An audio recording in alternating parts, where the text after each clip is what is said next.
الحمد لله رب العالمين والصلاة والسلام على أشرف الأنبياء والمرسلين نبينا محمد وعلى آله وصحبه أجمعين. قال الله تعالى يا أيها الذين آمنوا أطيعوا الله وأطيعوا الرسول. برادران اسلام، دینی اور ملی بھائیوں، دوستوں اور ساتھیوں، ایک میسیج جو ایمیج کے شکل میں فارورڈ کیا جا رہا ہے کہ جس کے پاس نصاب کے برابر سونا، چاندی، نقدی، مال تجارت یا دیگر سامان ہو، اسی پر قربانی واجب ہے. تو کیا یہ بات درست ہے؟ اس کا جواب یہ ہے کہ یہ بالکل ہی بیجا شرط ہے جس کی کوئی حقیقت نہیں ہے، اور قربانی کے لیے نصاب زکوٰۃ کا مالک ہونا لازم اور ضروری نہیں ہے، کیونکہ اللہ کے رسول صلی اللہ علیہ وسلم کا واضح ترین فرمان ہے: من کان لہ سعۃ ولم یضحِ فلا یقربن مصلانا.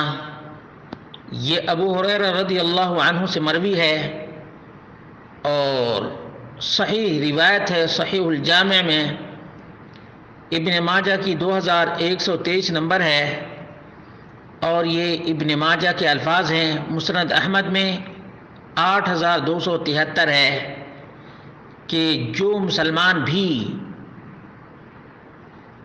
قربانی کی استطاعت رکھتا ہو اور قربانی نہ کرے تو عیدگاہ کی خوشی میں بھی شریک نہ ہو، ہماری عیدگاہ میں بھی نہ جائے. یہ صاف اور واضح ترین بیان ہے نبی کریم صلی اللہ علیہ وسلم کا. کہتے ہیں: الاضحیۃ التي تذبح في ایام عید الاضحیٰ شعیرۃ من شعائر اللہ. عید الاضحیٰ کے ایام میں جو چوپائے ذبح کیے جاتے ہیں اللہ رب العالمین کے شعائر میں سے ہیں. یتقرب بها المسلم الی اللہ عز وجل. قربانی کے ذریعے سے مسلمان اللہ رب العالمین کا تقرب حاصل کرتا ہے.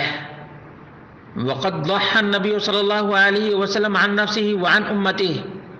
اللہ کے رسول صلی اللہ علیہ وسلم نے اپنی طرف سے اور اپنی امت کی طرف سے بھی قربانی دی ہے. وفي هذا الحديث يقول النبي صلی اللہ علیہ وسلم من كان له سعة. اس حدیث میں واضح طور سے اللہ کے رسول صلی اللہ علیہ وسلم بیان کر رہے ہیں کہ جس کے پاس بھی گنجائش ہو، اے من كان لديه القدرة والاستطاعة على شراء اضحیہ، یعنی جسے بھی قربانی کا جانور خریدنے کی استطاعت اور قدرت ہو اسے ضرور قربانی دینی چاہیے.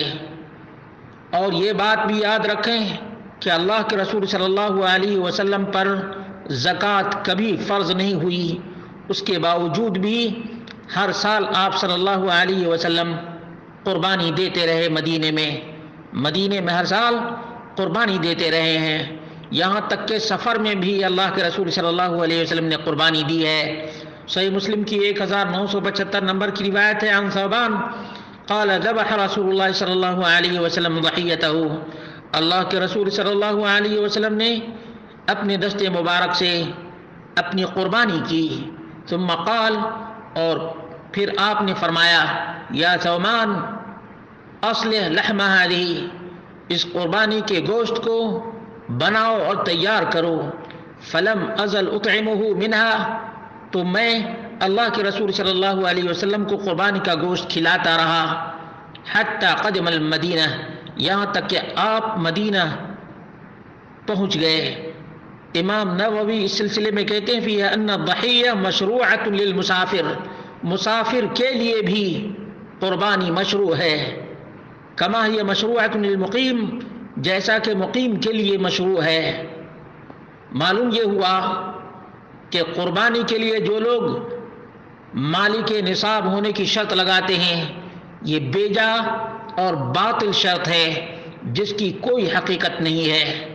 ایک آدمی زکوٰۃ کے نصاب کا مالک نہیں ہوتا لیکن بکرا یا بکری خریدنے کی استطاعت رکھتا ہے تو کیا وہ قربانی نہیں کرے گا؟ یہ بیجا شرط کا نتیجہ ہے۔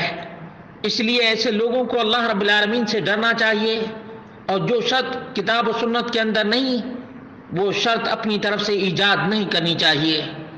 ابو داؤد کی 2788 نمبر کی روایت ہے کہ رسول اللہ صلی اللہ علیہ وسلم نے فرمایا، یا ایھا الناس ان علی کل اہل بیت فی کل عام اضحیہ، اے لوگو ہر گھر والے کے اوپر ہر سال قربانی ہے۔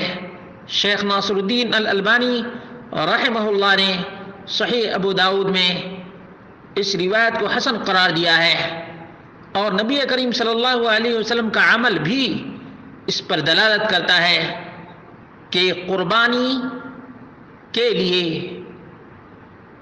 زکوٰۃ کے نصاب کا مالک ہونا ضروری نہیں ہے، بلکہ قربانی کے جانور خریدنے کی استطاعت ہی قربانی دینے کے لیے کافی ہے۔ اللہ رب العالمین ہی فہم، شعور، آگہی اور فقہ فی الدین سے نوازنے والا ہے۔